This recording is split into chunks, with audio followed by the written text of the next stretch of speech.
मानते हैं इस बात को। लोकतंत्र के अंदर पार्टियां बनती भी है, बिगड़ती भी है, आपको भी अधिकार है, मगर गांव के अंदर घुस के दादागिरी करने का अधिकार कैसे है? आपकी विचारधारा, आपकी दाल कहीं पे सही तरीके से नहीं गल रही तो आप गांव वाले लोगों को गुंडे नहीं बता सकते। पर आप सीजेपी और कांग्रेस पार्टी मिली हुई है, मेरा इनसे निवेदन है कि आप तो अपनी मर्यादा ना भूले। जयपुर के बगरू विधानसभा में आज जो अराजकता फैलाने की कोशिश कॉकरोच जनता पार्टी की ओर से की गई, जिसके बाद तमाम जो ग्रामीण हैं उनमें आक्रोश है। स्थानीय विधायक कैलाश वर्मा भी फिलहाल मौके पर पहुंचे हैं, उनके रख से भी निरीक्षण किया जाएगा आखिरकार क्या कुछ घटनाक्रम थी, क्या कुछ आक्रोश था। फिलहाल वर्मा जी हमारे साथ मौजूद है। क्या कुछ तो पूरा घटनाक्रम था, आपको क्या कुछ सूचना मिली कि यहाँ गाँव में क्या हुआ? देखिए, राजस्थान विधानसभा का मानसून सत्र चल रहा था और जैसे ही गाँव वालों का मैसेज मेरे पास गया, जैसे हाउस एडजोर्न हुआ अनिश्चित काल के लिए, मैं तुरंत यहाँ पे पहुँचा। गांव वाले जो बता पा रहे हैं, सुबह से ही कोई डेयरी के अंदर दूध का काम है, कोई गाय भैंस का काम है, खेती का काम है, रोज़मर्रा के काम है। गांव के अंदर डेली कुआं खोदना, डेली पानी पीना, ऐसी स्थितियाँ खास तौर के ऊपर रामपुरा गाँव के अंदर तो ऐसा होता है। उस गाँव के अंदर अगर कोई जनहित के लिए, मैं बिल्कुल मानता हूँ इस बात को, जनहित के लिए एक नहीं 10 भी आते तो गाँव वाले पलकों के ऊपर बिठाते। आप भी कभी अनजाने में गांव में आके देखना और बोलना कि मैं मीडिया से हूं, आपको बिठाएंगे, चाय पिलाएंगे, खाना खिलाएंगे। ये गांव की परंपरा रहती है। रामपुरा गांव में तो विशेष है, ये मैं पिछले बहुत लंबे टाइम से देख रहा हूं। मगर 7:30 बजे पहले 1, फिर 4, फिर 10, फिर 10 बजे तक 30, 40, 100, 150 लोग आएंगे और एक माहौल बना के और यहाँ पे आके गांव वालों को डराएंगे, धमकाएंगे कि हमारी ये एजेंसी, हम ये हैं, सीजेपी पार्टी से हैं। बिल्कुल ठीक है, मानते हैं इस बात को। लोकतंत्र के अंदर पार्टियां बनती भी है, बिगड़ती भी है, आपको भी अधिकार है, मगर गांव के अंदर घुस के दादागिरी करने का अधिकार कैसे है? और फिर चुनाव के दौरान आप लॉ एंड ऑर्डर को खुद खराब कर रहे हो और फिर आके हमारे लोगों को, गाँव वाले लोगों को बता रहे हैं कि बीजेपी के गुंडे। गांव के लोगों के ऊपर, इनके कहाँ सर के ऊपर ये सब कुछ लिखा हुआ है? ठीक है, गांव पार्टी से जुड़ा हुआ है। आज़ादी के बाद में अगर कोई बहुत मजबूत गांव इस तहसील के अंदर है तो उसमें रामपुरा गांव का नाम आता है। मैं इस बात को मानता हूँ। 3-3 चुनाव मैंने भी लड़े, मगर आपकी विचारधारा, आपकी दाल कहीं पे सही तरीके से नहीं गल रही तो आप गाँव वाले लोगों को गुंडे नहीं बता सकते, फर्स्ट ऑफ ऑल। दूसरी, आपको स्कूल के अंदर ये करना है, वो करना है, ये कर दिया, वो कर दिया। देखिए, स्कूल के अंदर परमिशन से अगर कोई व्यक्ति जाता है, परमिशन से गार्जियंस भी जाते हैं कि मेरा बच्चा यहाँ पे पढ़ रहा है। कोई परमिशन लेके, प्रिंसिपल की परमिशन लेके अंदर जाता है तो क्या दिक्कत है उसके अंदर? चाहे मीडिया हो, चाहे कोई भी हो। फिर भी मीडिया वालों ने मेरे पास बात रखी कि पहली बार ऐसा हुआ है, हो सकता है कभी विधानसभा के अंदर या लोकसभा में कोई चीज़ें बनती है और उसमें कोई कमी खामी रह जाती है तो उसको भी दूर करेंगे। मगर आज का जो घटनाक्रम था वो गाँव के लिए और इस लोकतंत्र के लिए जो ये लोग कहते हैं, ये बिल्कुल निंदनीय है। किसी भी पार्टी को ऐसा नहीं करना था। और जिस तरीके का नगर निगम का बिगुल बच चुका है, नगर निगम के चुनावों के अंदर माध्यम से जो यहाँ पे चुनाव सर के ऊपर है, फिर सीजेपी पार्टी यहाँ पे आके और ऐसा माहौल कर रही है तो ये बिल्कुल गलत है। दूसरी चीज़, कांग्रेस पार्टी के प्रदेश अध्यक्ष और लीडर अपोजिशन ने ये कहा कि बीजेपी के गुंडे, तो ये बहुत निंदनीय है। मैं जितनी निंदा कर सकूं बिल्कुल करता हूं, क्योंकि इनको तो पता ही नहीं है। इनके ना तो नेताओं को पता रामपुरा गांव कहाँ पे है, तो इनको क्या अधिकार है भाई? फिर आप सीजेपी और कांग्रेस पार्टी मिली हुई है, जंतर मंतर के ऊपर आप तमाम दल मिलके देश के स्वार्थपूर्ण वातावरण को, ऐसे प्रधानमंत्री जी की माताजी तक को गाली देते हो, आप प्रधानमंत्री जी को गाली देते हो और वो बड़ा दिल रखते हुए बच्चों के लिए शिक्षा के क्षेत्र में अच्छा क्या हो सकता है वो उन्होंने किया। अब वो माहौल आप राजस्थान के अंदर भी करना चाहते हो तो ये संभव नहीं है, ना तो ये हुआ, ना ये हो पाएगा। इसीलिए मेरा इनसे निवेदन है कि आप तो अपनी मर्यादा ना भूले। लोकतंत्र के अंदर बात रखना, मांग मंगवाना ये जायज़ है, तरीके हैं, बहुत सारी चीज़ें उसको करिए। मगर गांव के लोगों को अगर आप ये कहोगे कि ये बीजेपी के गुंडे हैं, ये गुंडे लोग हैं, तो ये हम कतई बर्दाश्त नहीं करेंगे। और जैसे ही मेरे को सेशन यहाँ का पता चला कि रामपुरा गांव में ऐसे लोग गए हैं, मैं सेशन एडजॉइन होते ही लोगों के बीच में आया हूँ।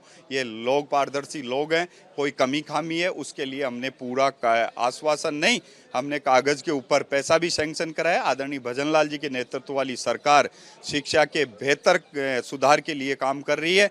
जितना राजस्थान के अंदर सुधार की गुंजाइश है उससे कहीं बढ़ के मैंने रामपुरा गांव के अंदर 6 लाख रुपए विधायक कोष से और 12 लाख रुपए DMFT से कराए और फिर अभी राम मंदिर के अंदर बैठ के मैंने गांव वालों को आश्वासन दिया कि जो आचार संहिता लगी हुई है मैं घोषणा तो नहीं कर सकता, मगर मैं इतना कह सकता हूं कि इस गांव के लिए कोई आंकड़ों की घोषणा मायने नहीं रखती। गांव के लिए गांव के लोगों का मान सम्मान दिल बड़ा होता है, आप जो कहो वैसे करवा लेना। इस आपकी बात हुई है फिलहाल, क्या कुछ आश्वासन की ओर से FIR की बात निकल कर आई? मैंने SHO महोदय को ये बोला है कि देखिए आप पूरी ये जो घटना हुई है इसकी सूक्ष्मदर्शी से जांच कर लो, सारी चीज़ों को देख लो, लॉ एंड ऑर्डर किसने बिगाड़ा और गांव वालों से बदतमीजी किसने की, उसके बाद में भी कोई बात होगी तो गांव के अंदर ऐसे घुस के कोई ये नहीं कर सकता। गांव से बड़ा कोई नहीं है, गांव की जाजम से बड़ा कोई नहीं है। तो मैंने उनको कहा है ये गांव के लोग हैं, ये मेरी विधानसभा के लोग हैं, आत्मीयता से जुड़े हुए लोग हैं और इनकी हर चीज के अंदर इनकी बात रखने का मेरे को अधिकार है और इनकी बात को रखते हुए इनका सम्मान करने का मेरे को अधिकार है। किसी भी प्रकार की कोई कार्रवाई करने से पहले मेरे से बात करें और मैं एक ही नहीं, ये जैसे पूर्व सरपंच साहब होंगे, ये हमारे BJP के पदाधिकारी होंगे, ये सीनियर कार्यकर्ता होंगे, तमाम लोगों के साथ में ये मैं कह सकता हूं कि आपके ऊपर अगर कोई बात आएगी तो हम लोग यहाँ पे जैसे अभी खड़े हैं वैसे आगे भी आपके लिए खड़े हो जाएंगे। इनको गुंडा बताया है, बोला है कि 1500 लोग लेकर आएंगे, लाठी डंडों से तो आज आए हैं, फिर से उनकी ओर से धमकी दी गई है। एक तो राजस्थान सरकार को धमकी दी गई है कि आप अब ये जो पूरी लड़ाई है वो शिक्षा मंत्री से बनाम ये पूरी लड़ाई हो गई है। देखिए किसी पार्टी का कोई एजेंडा नहीं, किसी पार्टी का कोई नेता नहीं, किसी पार्टी का कोई विजन नहीं। आप दिल्ली जैसी जगह के ऊपर पूरे देश का माहौल बिगाड़ के और यहाँ पे आके करते हो तो चोर कौन हुआ? चोरी सीना जोरी दोनों कर रहे हो कि 48 घंटे में। भाई आपको किसने बोला था यहाँ पे आके? 2 लोग आते, 3 लोग आते, देख लेते, कौन मना कर रहा था?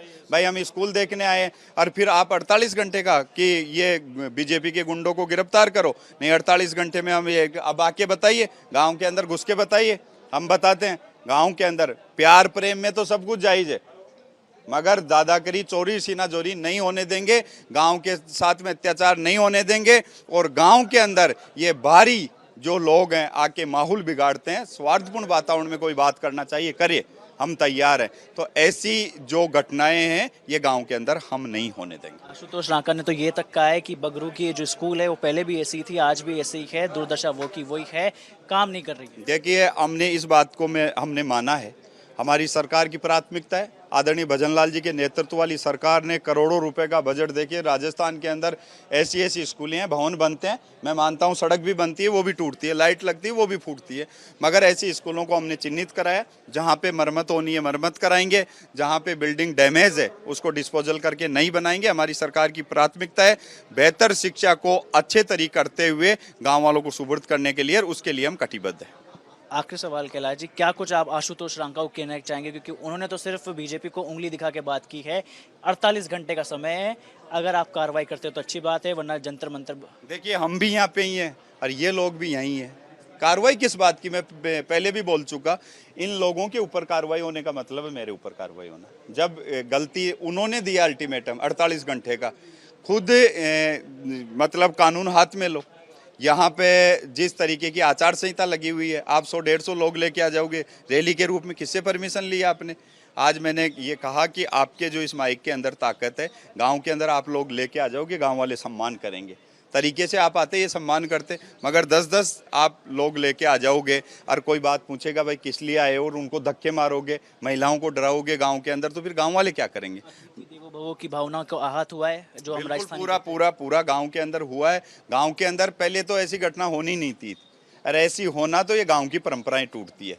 आज हम सामाजिकता का पाठ बढ़ाते हैं, आज हम लोगों को एक विचार के रूप में, योजना के रूप में एक अच्छा संदेश देने का काम कर रहे हैं। और आप आज ये कहते हो कि हमारी पार्टी की इतनी बड़ी विंग है, भैया इतनी बड़ी विंग, और फिर आप तिलमिला जाते हो 2 घंटे के अंदर ही, आप गांव वाले लोगों को गुंडा बताते हो, तो ये कौन सी भाषा हो गई? इसलिए मैं कहना चाहूँगा, चाहे कांग्रेस हो चाहे CJP हो, पहले अपनी गिरबान में झांक के देखें। बिल्कुल, देखिए स्थानीय विधायक आप कैलाश वर्मा को भी सुना कि बिल्कुल आक्रोश इन लोगों में व्याप्त है, क्योंकि देखिए घर में घुस के अगर कोई आपके साथ मारपीट करता है तो एक्शन रिएक्शन घटना ज़रूर बनती है। लगातार हम भी आपको तस्वीरें दिखा रहे हैं कि आखिरकार क्या ऐसा घटनाक्रम उठा कि रामपुरा कमरपुरा में ये पूरी घटनाक्रम निकल कर आई।